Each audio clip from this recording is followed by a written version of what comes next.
আমার নাক দিয়ে বের হয়েছে ন্যাকা, আমি বলতে পারতেছি না। আমি পরিমণি, একজন চিত্রনায়িকা, একজন মা, একজন নারী। আজ থেকে 4 বছর আগে আমার জীবনটাকে যেভাবে চূর্ণ বিচূর্ণ করা হয়েছিল তার দায় কি আজ রাষ্ট্র নেবে? এমনই ক্ষোভ প্রকাশ করেন পরিমণি। তিনি বলেন 2021 সালে 4 আগস্টের সেই রাতটা আমার বাসায় অভিযানের নামে যে নাটক সাজানো হয়েছিল তা শুধু আমাকে নয়, আমার পুরো পরিবারকে শেষ করে দিয়েছিল। আর 4 বছর পর সেই অন্যায় সত্যটা স্বীকার করলেন খোদ তদন্তকারী কর্মকর্তা। অযৌক্তিক ব্যাপারটা ইটস ট্রু। আমি পার্সোনালি সম্প্রতি একটি অনলাইন টকশোতে র্যাবের সাবেক গোয়েন্দা প্রধান লেফটেন্যান্ট কর্নেল খায়রুল ইসলাম পরিমণিকে গ্রেফতারের ঘটনাটি নিয়ে মুখ খোলেন। তিনি দাবি করেন পরিমণিকে গ্রেফতারের নির্দেশ তৎকালীন র্যাবের মহাপরিচালক ও সাবেক পুলিশ মহাপরিদর্শক চৌধুরী আব্দুল্লাহ আল মামুনের কাছ থেকে এসেছিল। তার ভাষ্য, অভিযানের শুরু থেকেই তিনি এর যৌক্তিকতা নিয়ে প্রশ্ন তুলেছিলেন। খায়রুল ইসলাম বলেন, আপনি পার্সোনালি যদি আমাকে এখনো বলেন that was not justified, still I tell this that was not justified. Still I tell that was not justified. যে পরিমণি একজন বাসায় যদি মদ খায়, আমার বাসায় যদি 2 বোতল মদ থাকে, ইটস নট অফেন্স। তিনি আরও দাবি করেন তৎকালীন র্যাবের মহাপরিচালক তাকে বলেছিলেন ঊর্ধ্বতন মহলের অনেককে তিনি ডিস্টার্ব করতেছেন, অনেককে ব্ল্যাকমেল করতেছেন, এটাকে একটু প্রিভেন্ট করা দরকার ছিল। পরিমণিকে কেন ধরতে হবে বলতে, এটা ওনার নামে অনেক রকম কমপ্লেইন আছে, উনি ব্ল্যাকমেল করেন, এটা করেন, সেটা করেন। তাই বললাম স্যার, তার অপরাধটা কি, অপরাধে তাকে ধরা হবে আসলে। খায়রুল ইসলামের এই বক্তব্যের পর শনিবার এক প্রতিক্রিয়ায় পরিমণি বলেন, আমার জীবনের একটি অধ্যায় আমাকে একজন শিল্পী হিসেবে, একজন নারী হিসেবে এবং একজন মানুষ হিসেবে গভীরভাবে আঘাত করেছিল। সেই ঘটনার কারণে আমার ব্যক্তিগত, সামাজিক এবং পেশাগত জীবন সবকিছুই মারাত্মকভাবে ক্ষতিগ্রস্ত হয়েছে।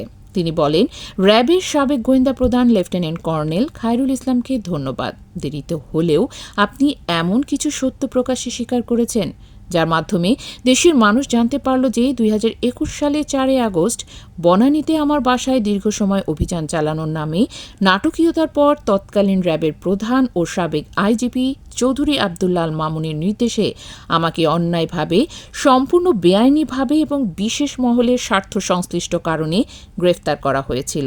পরিমণি দাবি, পরে মিথ্যা ও বানোয়াট মামলায় তাকে গ্রেফতার দেখিয়ে টানা 28 দিন কারাগারে রাখা হয়। সেই সময়ের অভিজ্ঞতা আমার জীবনকে কতটা ক্ষতিগ্রস্ত ও বিপর্যস্ত করেছে তা আল্লাহ আর আমি ছাড়া পৃথিবীর আর কারো পক্ষে পুরোপুরি বোঝা সম্ভব নয়, বলেন তিনি। আমার নাক দিয়ে বের হয়েছে। অভিনেত্রীর ভাষ্য, তবু আমি বিশ্বাস করি সত্য একদিন না একদিন প্রকাশিত হয়। সময় লাগতে পারে, কিন্তু সত্যকে চিরদিন চাপা দিয়ে রাখা যায় না। পরিমণি আরও বলেন, গ্রেফতারের দিন থেকে আজ পর্যন্ত তিনি সেই ঘটনায় একজন ভুক্তভোগী হয়েই জীবন কাটাচ্ছেন। যেভাবে তাকে অপদস্থ করা হয়েছে এবং তার সম্মান, নৈতিকতা ও চরিত্রকে প্রশ্নবিদ্ধ করা হয়েছে তা বাংলাদেশের ইতিহাসে একটি বেদনাদায়ক অধ্যায় হয়ে থাকবে।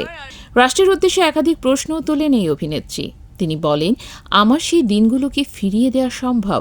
যে জীবন, যে সম্মান, যে মানসিক শান্তি আমি হারিয়েছি তা কি আর কখনো ফিরে পাবো? মানুষের মনে আমাকে নিয়ে যে অসত্য, বিভ্রান্তিকর ও বিতর্কিত ধারণা তৈরি করা হয়েছে, রাষ্ট্র কি তার দায় নেবে? তিনি বলেন, তিনি কোনো ক্ষোভ বা প্রতিশোধের কথা বলতে চান না। তিনি শুধু সত্য, ন্যায় বিচার ও মানবিকতার পক্ষে কথা বলতে চান এবং ভবিষ্যতে আর কোনো নির্দোষ মানুষ যেন এ ধরনের অন্যায়ের শিকার না হন, সেটিই তার প্রত্যাশা। বক্তব্যের শেষ দিকে কঠিন সময়ে যারা তার পাশে ছিলেন তাদের প্রতি কৃতজ্ঞতা জানান পরিমণি। তিনি বলেন, অতীতের ক্ষত বয়ে বেড়াতে চান না। কাজ, সন্তান, পরিবার ও দর্শকদের ভালোবাসা নিয়েই তিনি বাকি জীবন কাটাতে চান। পরিমণির ভাষায়, আমি বাঁচতে ভালোবাসি, আমি বিশ্বাস করি সত্যকে কখনো চিরদিন চাপা রাখা যায় না, আর ন্যায় বিচারের পথে হাঁটা কখনো বৃথা যায় না।